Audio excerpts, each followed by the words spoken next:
I'm Miwa Messer. I'm the producer and host of Poured Over, and if I sound a little nasally, it's because I have a tiny head cold.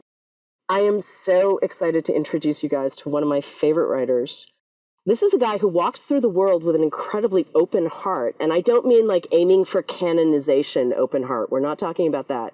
But this is a dude who walks through the world in a way that not all of us can, but maybe more of us should try to do. So, Isaac Fitzgerald, it's so good to see you. Your first memoir is out. It's called Dirtbag Massachusetts. I will never get tired of this title. But why don't you bring people in to what you've done with this book? How did it start? When did it begin? Well, Miwa, first off, thank you so much for having me on the show. As you know, I'm a big fan as well, and also I'm a big fan of you.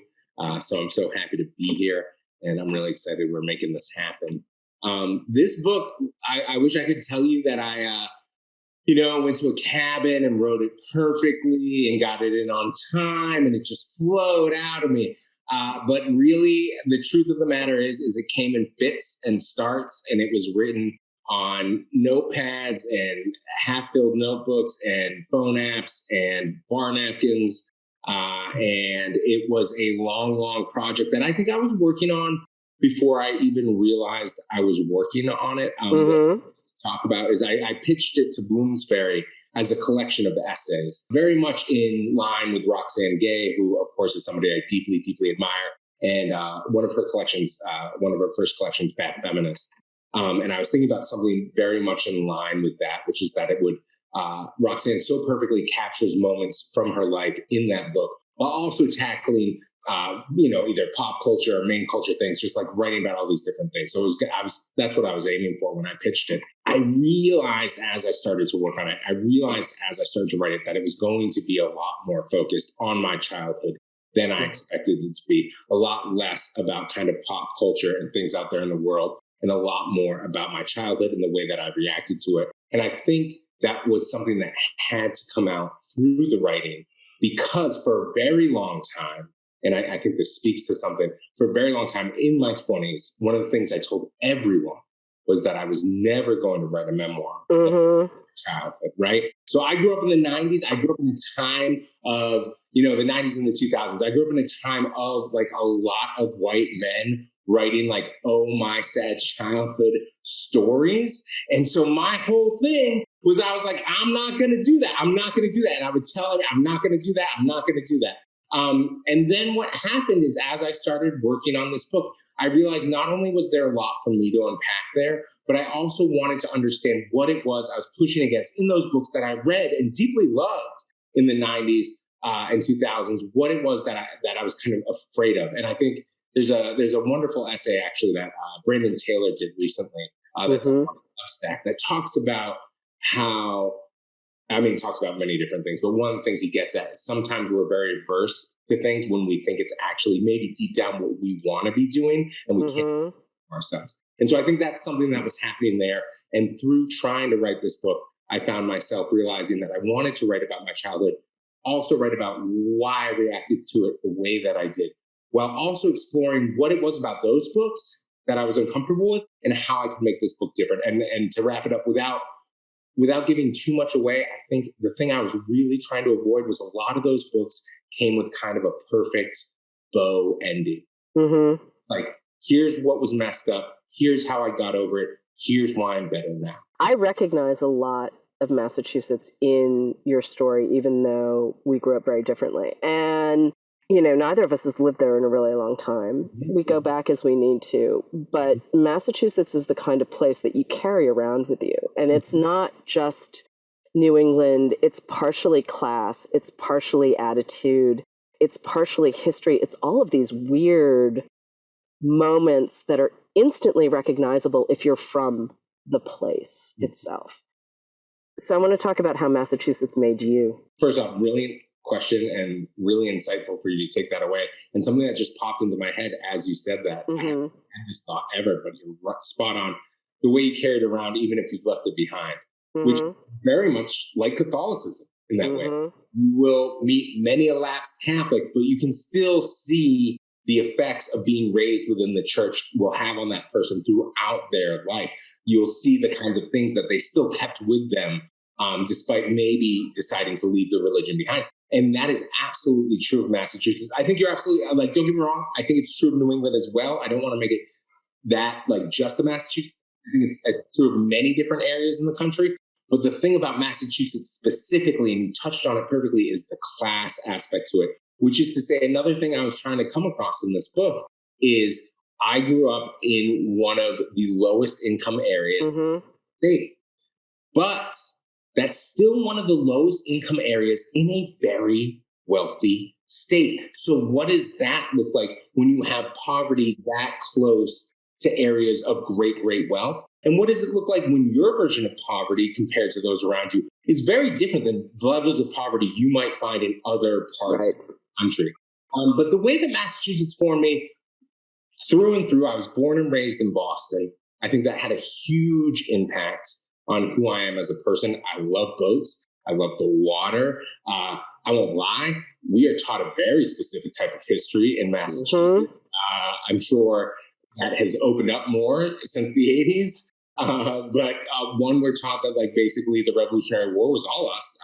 Forget everybody else. And we made it all happen. So there's a lot of storytelling in my life from a very, very early age. And I think the Catholic Church is, it's based on a lot of things, but it's also very much based on a collection of stories. History, again, is nothing but a bunch of usually made up and to make, the people in power look good stories. But so there's that storytelling aspect to it. And then because of my parents' very unique position, which is to say they were unhoused, they were also educated, which is something that you will also find in Massachusetts. Again, that comes from this like being low income, but in a very wealthy state. You like our friend Connor in the book, his mother, it's very much living in the woods. This is after we moved out of Boston, but she's this perfect example of a wonderfully caring woman, incredible librarian, who spoke 5 languages, but lived well below the poverty line. So you'd find that that's all to say that you could really get an education in that state, no matter where you're at. And that is to say, going back to my parents, they were educated, they were unhoused.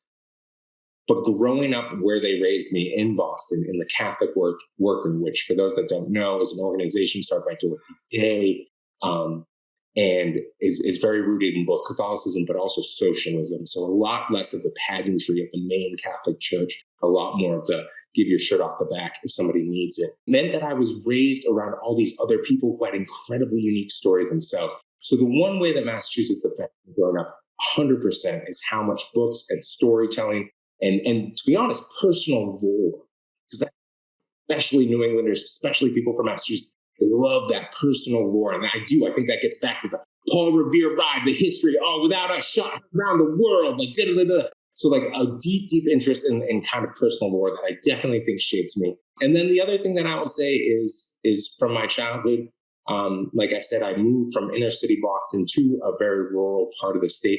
That is the other aspect childhood that I would not give up for anything, because it meant that I did have a very city-based life. I knew what it was to live basically a walking life, right? Using public transportation or just walking or riding your bike everywhere. And then all of a sudden living in a very rural area where, of course, I rode my bike a ton, but you basically couldn't walk anywhere unless you were in for a really long day. Trying to make friends with older kids just because they had a beat up jalopy that they could get you place to place with. And I wouldn't give up that kind of love of the outdoors that came from that rural upbringing, and also the love of city and culture that came from my Boston upbringing for anything. But as you alluded to a second ago, your parents' relationship was tricky. They were married to other people when they had you. They were unhoused. They had met, if I remember correctly, in divinity school, right? So graduate school. It seemed problematic more for your mother's family than your dad's. Yeah, because you were living next door to your grandmother. And this is where things become really quite intense, I think, in ways that no one could have predicted, including your parents. I'm so glad you said that. I'm so glad you picked up on that, because I think in their own way, they were going through their own relationship. Absolutely right. They were married when they had me, just to different people, like you said. But they do eventually come together. It took some years, but they eventually get married. And then the problems did not stop, and they were still having issues. But at that time, my mom and I moved out there alone for a little while. My father would follow eventually. But I think the purpose of that move I think there were a lot of different things that were unspoken, but the spoken purpose was to get me out of the city. Things had been rough. There had been some tough moments. And I think they were making the choice to try and better their lives. They really believed that. I have to believe that that's what like you said, neither of them could predict that actually that is where things would get way, way worse. But that tumult allowed you to find a way out that you wouldn't have found otherwise, I believe, at least in reading the book. And a librarian essentially saved your life by showing you the way out to boarding school. Another thing my parents had, and even living in Boston, the place they would bring us all the time, because again, it was also free, right? God bless librarians, God bless libraries, and God bless spaces that are provided by the city that you can still go to for no money. And I hope there's a lot more of that, to be honest. But so God bless libraries. My parents would bring me to the Boston Public Library as a small child. It's where I spent so much of my time. Books were very, very important to both of my parents. It's the one thing they endowed me from a very early age. It was really made clear to me how important books and reading were. And so because of that, I, of course, fell in love with libraries. We moved out to rural north central Massachusetts. And even then, I would bike to the next town over. There was a bookstore there. Because I was never buying anything. And I think that basically the deal was, look, don't steal anything. And you can hang out here and read whatever you want, you know? And so, and there was a public library, of course, in the town as well. And so I'd go there. It had odd hours, but whenever I had the chance. And so I came to think of spaces with books as places where I could get away from my family because things were getting rough. The house was very loud, but also places where I knew I could have some peace. I could have some respite. And also places, of course, and everyone that loves books, I think, has this moment in their childhood where you realize that they are just perfect escape hatches. And just sitting there and just being able to get anywhere other than what I was going through in my life was so, so important to me. So by the time I get to middle school, it's kind of built into me to befriend librarians as quickly as possible. At that time, at the age of 12, is when I start finding trouble. My parents actually at that time are maybe starting to just get a little better. And that's when I start really finding trouble. And I start hanging out with all sorts of different people, but usually much, much older than me. I'm usually 12, hanging out with like 18-year-olds. And in that moment, I had a friend whose mother was also a librarian at the school. She started kind of watching out for me. At one point, I get into a fight, and I end up getting in-school suspension. Because usually you get suspended, you get sent home, but the school was like, well, we don't know what's going on in his house, so we're going to keep him in school. In that moment, I could tell like the librarians really kind of started to rally and even got some secretaries involved. And eventually that led to them urging me to apply for a boarding school and for a scholarship. And there was a school in the area, and they basically would dole out a scholarship every year. Kind of like, it's not to get too in the weeds here, but listen, I can't prove this, but in my mind, that school's existed since the 1800s. And I have a sneaking suspicion it's big, it's beautiful, it's up there on a hill, and it's surrounded by a lot of poor towns. So I think there's a little bit of a like, look, we'll educate like one of you from the area every year. Don't come burn it all down. Maybe a story, but looking back on it, that's how it feels to me. But I got very lucky, and through the help of a lot of adults who cared. I want to be clear, my parents cared too. They were just going through a lot of their own stuff at the time. But through a lot of adults that cared, I was then able to change the trajectory of my life, which is up until that moment, I wasn't thinking about college. I wasn't thinking, like, I just wanted to get going in life. And that took me out of my home at the age of 14. And it put me in a position, don't get me wrong, as you know in the book, had its own whole other infrastructure and other things that could go wrong. But a structure to succeed that I'd never been in before. It also teaches you how to code switch. And that's a phrase that recently I think more people have come into contact with in the context of race or sexual identity, where you sort of have to tamp down whatever it is that makes you not considered more mainstreamy, shall we say. And you really had to learn how to do that too, because class is part of that equation and part of that code switching.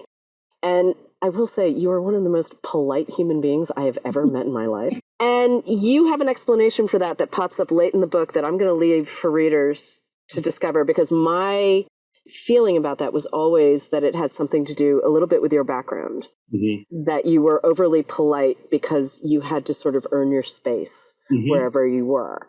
I don't think I'm entirely wrong about that, but your explanation is a barn burner of an explanation. At the same time, you're still kind of doing it. I mean, in this book, you're diving into perceptions of masculinity. You're talking about body dysmorphia, which straight white men do not usually talk about. You're talking about your teenage fight club, which we are going to talk about that because I shouldn't have been laughing, but I was. Okay. And your hair. Straight white men don't usually talk about their hair. And you've got a pretty great chapter, or I should say essay, about your hair. So I want to step back for a second because those are all things that come out of you learning to work in two worlds. There's family, there's home, there's what that means in terms of class, in terms of access, in terms of everything else. And then there's this world that you build because you've been able to change direction, because you're at a fancy school, you're going to go to another fancy school. You're going to end up working in politics for a minute and a half, which I always find fascinating. Yeah. And then you're going to find books and writing, and you were a publicist at a small house for a while, and you've been a managing editor at an online publication. You've done all sorts of stuff. Founding editor of BuzzFeed Books. I mean, hi, you've done a lot. But let's start with the code switching. Let's start about what you learned, because that's going to influence you as an adult. Well, yeah, and it deeply, deeply does. And one, Miwa, I just want to say, I think, your read on it is perfect and terrific, because you're right, there's that, and we won't give it away, but there's that explanation at the end. But no, of course it was born of this. Of course, part of the politeness that you see in me is born of a kid coming from a very rural, very impoverished situation, and all of a sudden being at a boarding school, and the embarrassment of not knowing how to tie a tie, of showing up. I didn't even have a suit. I brought a sleeping bag. Everyone else, of course, had sheets because they knew it was like, we're living. I was like, I don't know, like it's like a camping trip. Like, so there's all these different things that I realized I was missing right out of the gate. And I realized I had to learn very quickly to keep up. And then to do my best, as you perfectly said it, to try and blend in, because that was the other thing. I already felt like a scholarship kid. And this, I want to be honest here, right? There's nuance in all things. At the time when you're 14 and you're walking up a hill with a bag on your back and you're watching other families drop off their kids, you start to think, oh, I'm the only scholarship kid here. But that's not the truth, right? The fact of the matter is there are other kids on financial aid. There are other kids on scholarship. There were day students. There were all these different types of students, right? But when you're isolated and you're alone and you're not communicating with other people, you start to feel like really like, oh, I'm standing out. Oh, I'm standing out. So I really, really, really wanted to do my best to blend in. So a few things happened there. One, my freshman year, I practiced my R's. This is not in the book. I sat in my dorm room and I enunciated. I lost my Boston accent. I'd grown up in Boston. The area I lived in, North Central Mass, nobody had the accent out there. Right. Lose the accent. Practice for a year at boarding school so that I sound like I'm not from inner city Boston. 15 years old. Next year, Good Will Hunting comes out. This school, for the record, had kids from all around the world. All of a sudden, kids from Europe are using the Boston accent. So they sound like Matt Damon in goddamn Good Will Hunting. I worked so hard to lose it. My best, again, to use his name in the book, Connor. I don't think I've been to Boston like once in his life. Also, I come back from school, he's talking with him. All of a sudden, my whole area, it made me mad. I lost it. I practiced trying to lose it. And so that was obviously part of the as you put it, the code switching journey for me. And but I want to get back to, again, another thing that we talked about earlier, which is talking about how Massachusetts does have this wealth and this poverty smashed right one another. But another place that is very, very true. I mean, it's true in most cities, let's be honest. There's most cities. You can point to Chicago, you can point to New York, you can point to places where you only go a few blocks and all of a sudden you're a whole different neighborhood. But one of the smallest, in my opinion, like 7 miles by 7 miles, San Francisco is a place with incredible wealth gaps. Place that I then decided to spend 10 years of my life later on. I slowly started realizing that I had to act one way when I was at home with my friends who would have at that point in my life, I had never even been on a plane. I had never even been on a plane. All of a sudden I was going to school from kids from other sides of the planet, and I was learning so much. And I was finding out that I really enjoyed certain aspects of that. And I'd be going home And all of a sudden I realized they're not going to, like, they don't want to talk about this. And that's when something became very clear to me, which is I went to boarding school with a huge chip on my shoulder, because that was another part of it. Like especially if you grow up with a certain class, especially in Massachusetts, you have such a pride about it. And I had that pride. This place where, was I code switching 100%? Did I have to act one way in one place and one way in another? Absolutely.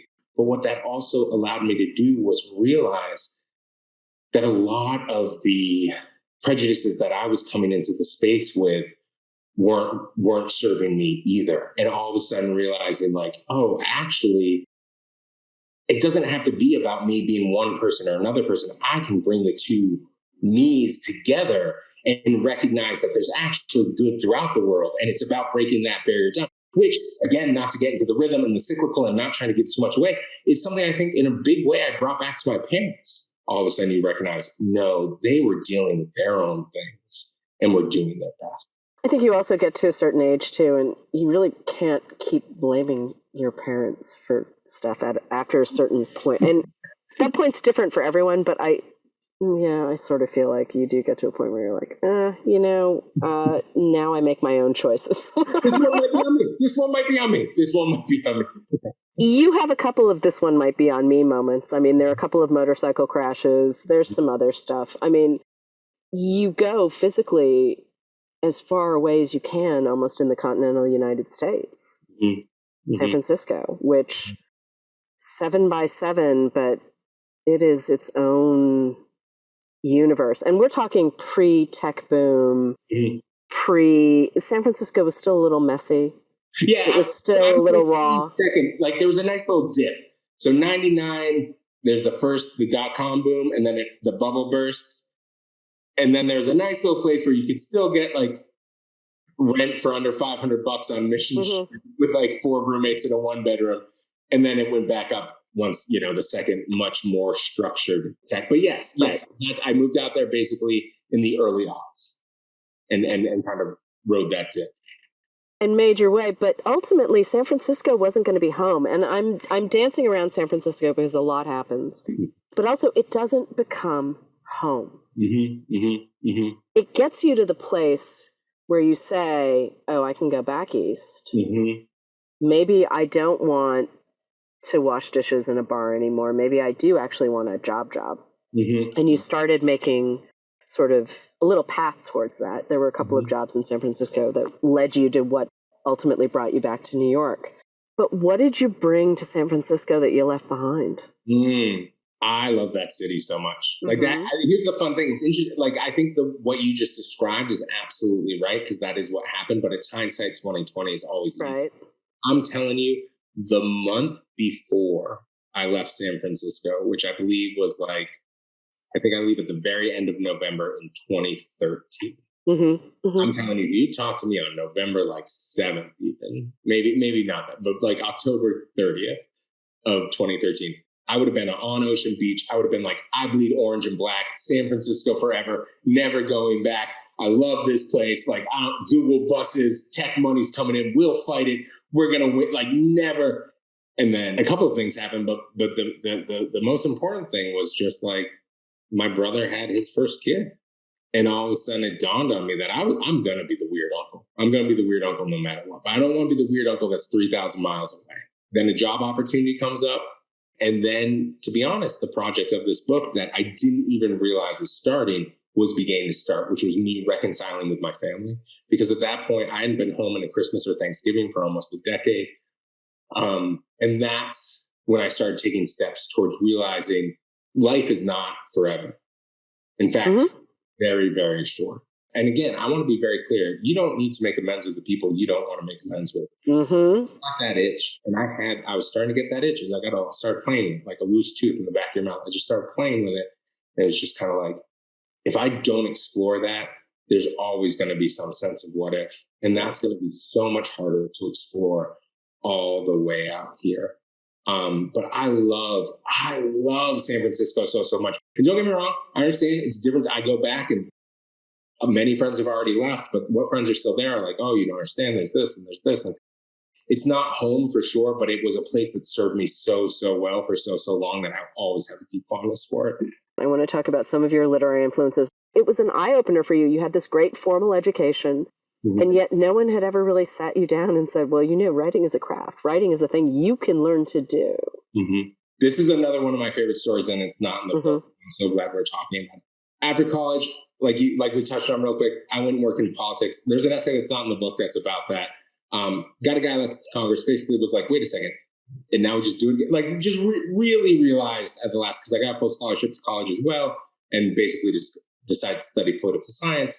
And then right out of school, worked on this campaign and was like, oh no, I might have just really wasted that college scholarship. I do not like this at all. And so, not knowing what to do, I bounced back north for a little bit. I painted houses. It's a whole other story. But then I eventually make my way out to San Francisco. I was moving there for a relationship, which, let's be honest, I think when I showed up, there was a little bit of you really, oh, you did it. Cool. For the record, wonderful person. I'm a wonderful person. But I think at the moment it was a little bit, you actually showed up. Basically, I start working at Buca di Beppo, which is like the Olive Garden, but worse. But that actually, to be honest, I think per hour is probably still the most money I've made in my life, because I didn't have to work full days. It was right by a conference center, saying happy birthday like 100 times a day. It was a horrible job. The money was there. Rent was low. And so I had this free time. And that's when this person in my life pointed out 826 Valencia, which is a creative writing center started by day beggars and the people behind McSweeney's. But I didn't know any of that. All I knew was that there was a sign. And that's my friend was like, there's just this sign. And it says, storytelling and bookmaking workshop. I'm like, great. I go in. 5 minutes into this meeting, everyone sit at a big table. It dawns on me that this is a volunteer recruitment meeting, and it's to help kids with their homework and writing. And it had nothing to do with helping me tell stories or make books. But you can't get up in that moment because you look like a jerk. Listen, I was 23. I didn't really care about kids. I'm going to say that very honestly. Love them now.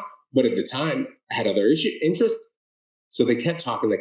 And in that moment, I noticed on the wall were all these pieces of paper, just single pieces of paper that had typing on them. And they were covered in pen marks. And I raised my hand. And the person said, what are you looking at? And I was like, I'm just wondering, what are these pieces of paper that are on the wall? And they were like, oh, well, these are all pages from manuscripts of books that have actually been published from Dave's friends.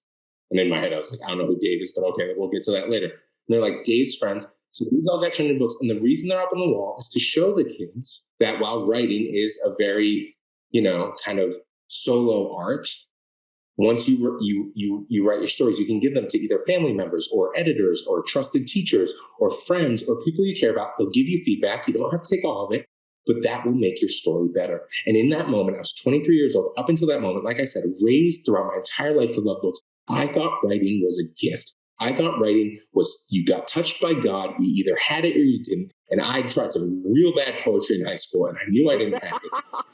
I knew I loved books. I knew I loved them, but I didn't think I could write. And in that moment, I was like, yes, we should teach 8-year-olds this. But in my head, I was like, it can be a craft. And that's it. It can be something you work at and get better. I'd worked on cars. I'd grown up doing all sorts of different things with my hands.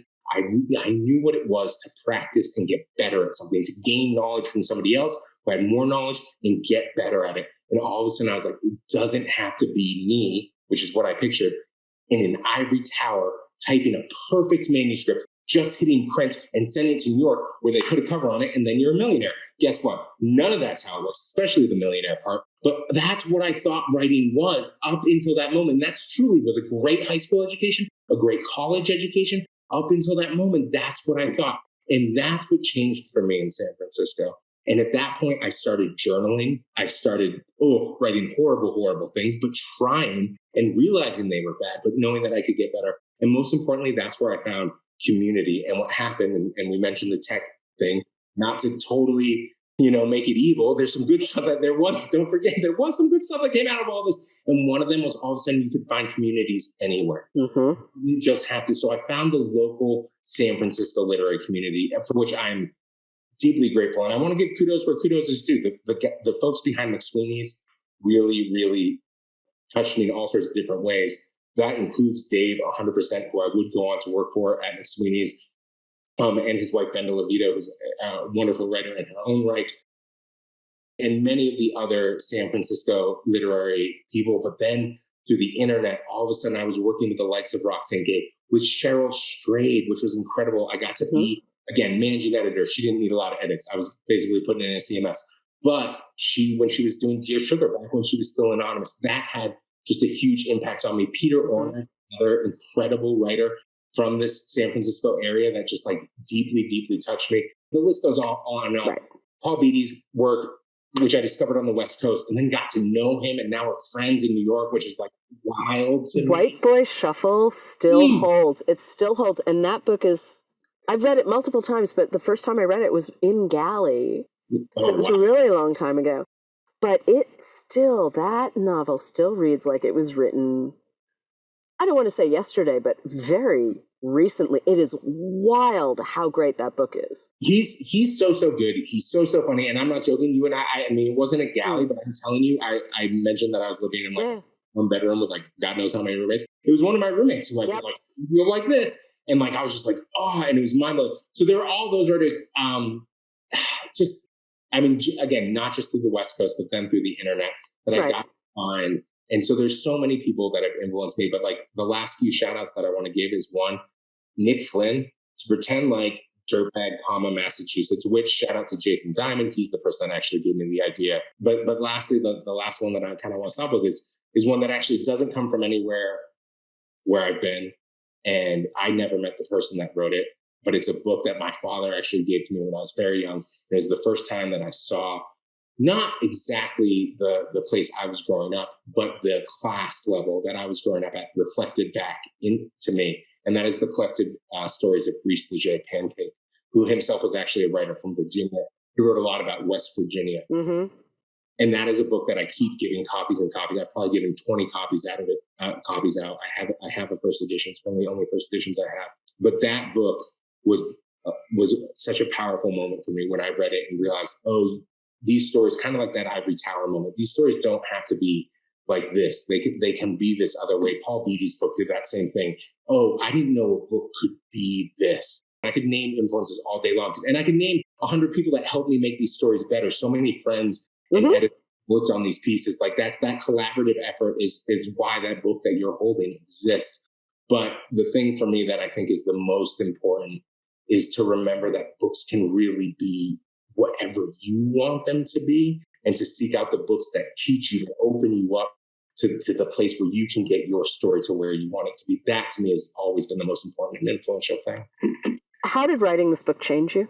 I did the audio recording for it recently, which is an interesting experience for many different reasons. One, knowing the words that I use that I don't know how to pronounce, but many other reasons as well. It was interesting and moving because it's probably going to be the last time in at least a while that I'm actually going to read this book cover to cover. I'm not going to, it's not like in a year I'm going to sit down and just like, I got a lot of other stuff. I got a lot of other books I want to read. So it was the last time really sitting with this book from the first page to the last page. One of the things that most moved me was being able to recognize my own growth in it and how much I was figuring out my relationship with my parents just by writing this book. And in a way preparing for a next step in our relationship, in parents' relationship, that is now happening. That, not giving too much away, but the book gets to a certain point and then stop. I then handed it to them. It was very important to me that they read it. And, I made it very clear that it's not like they were going to have editorial control over it or anything, but I wanted to have it. My mother and I in particular have been having some incredible conversations that I never thought possible. And that's just meant the absolute world to me. And you'll appreciate this coming from Massachusetts yourself. My father and I have talked about it in that other way. Didn't you climb Kilimanjaro with your dad? I did. There you go. Which is, there have been jokes and there have been one-liners and there has been a softness and a curiosity, I think, from him that has been very, very touching as well. So the thing that this book really, really changed, and what it's about at its core, is my relationship with my parents. And then to take myself out of that relationship and just focus on myself for a moment, the thing that's changed in me is to know that I can do this. Right? We're talking about something like, I'm not to put it in these terms, but I am a book fanboy, and don't get me wrong, I wrote children's books, and I have wonderful, wonderful illustrated books with the incredible Wendy McNaughton about news, and I'm very proud of those books. This took a lot of time, and it took a lot of effort, but it's done now, and starting another one is going to feel like a monumental task, I'm sure, but it will be just that much easier because I know I've done it once before, and that's really exciting. Which is good to hear, because it's also an essay collection that has an arc. It has a story arc. This isn't just pieces strung together because you had written them somewhere else and it was like, oh, here, I can just put it next to this. There is a definite arc in the way you reveal your growth and who you are in the way this book is constructed, which is really a joy to read. I walked into it knowing some of the stories, but not all of the stories. And it was exciting for me as a reader to know that you had experienced something profound putting this to paper. And I think there are a lot of people who could use this book right now. And I think everyone's been through it in the last few years, and some of us have asked some hard questions, some of us have not. We'll all get there, but it's ultimately a book that has a lot of gratitude, has a lot of hope, and it's very honest and not in a way that is treacly. So I'm just really hoping that readers will come to Dirtbag Massachusetts with as much of an open heart as you walk through the world, my friend. Yeah. Thank you, Isaac Fitzgerald. Dirtbag Massachusetts Your is out. words really mean so much to me. Like, thank you. And that's so wonderful to hear. And that, because that, listen, as you know, that arc took a long time to bang. Oh, yeah. But seriously. Oh, I know it took a long time, but it's here now, and that's really all that matters. So thanks again. Thank you, Miwa. Hello, readers. It's time for another TBR Topoff, where we recommend books to pick up when you stop in for your copy of Dirtbag Massachusetts. I'm Marc. And I'm Becky. We're coming to you from our Barnes & Noble store in Cincinnati, Ohio. We've got a couple of books to share. Becky, if you don't mind, I'll jump right in. Go right ahead. Great. So I thought about dark comedy, sort of a bleakness laced with humor and coming of age. And I thought of a book that is very formative for me, which was Running with Scissors by Augustin Burroughs. I really like the way he writes. He makes me giggle. He has a David Sedaris kind of self-deprecation going on that I attach myself to often. And I just remember reading this book when I was young and thinking, oh, books can do this too. Like it sort of unlocked a permission in me that made me think that stories can do something more than just entertain, but they can also teach and I don't know, just fill in this life in a really wonderful way. This book charts Augustin's childhood life in the 1970s when at 12 years old, his mother, who was suffering from some debilitating bipolar disorder, amongst other mental illnesses, she decides to upload or unload, I guess, her son onto her psychiatrist to raise him. So he basically joins this family of his mother's psychiatrist, his family members, who are a combination of found family, birth family, random people who kind of wander in from the street sometimes. It is a cuckoo household, and Augustin has to navigate these waters while still trying to grow up into a person. And the stories are bizarre, they are wretched, they are funny. I feel like I laughed several times when I felt like I wasn't supposed to, but I did anyway. And still full of hope. He's a fantastic writer, and I really recommend any of his books, but Running with Scissors is a great place to start. I got to meet Augustin Burroughs once at an author event. Yeah, it would have been awesome, except when I was standing in line, like waiting for him to like be face to face with me. I'm holding my beat up copy of Running with Scissors, and I get to the front of the line. He's very, very nice, weirdly incredibly handsome, and tall, and I just said, "You're great," and thrust the book into his hand to sign and ran away. So I nailed it, basically. You did. We You became did. best friends after that. Anyway, please check him out. Running with Scissors is wonderful. Becky, do you have one for us? I do. Thank you. That's a great one. Honestly, it's very similar to the book that I thought of. This is a more recent find for me, so I don't have that history that you do with Running with Scissors. But this is called The Tender Bar by J.R. Moringer, and Nice. there. Good book. It's wow, it's just it's a great book. It's a coming of age tale. It's about found family, and actually this is it's a new Amazon original movie that came out the end of last year with Ben Affleck. So you may be familiar with it from there, but it is like I said, just a young man's journey, growing up to kind of find out what it is to be a man, and he's having a little trouble because he has an MIA dad. He just The interesting thing with that, though, is that his dad is a New York City disc jockey. So he can listen to his dad on the radio.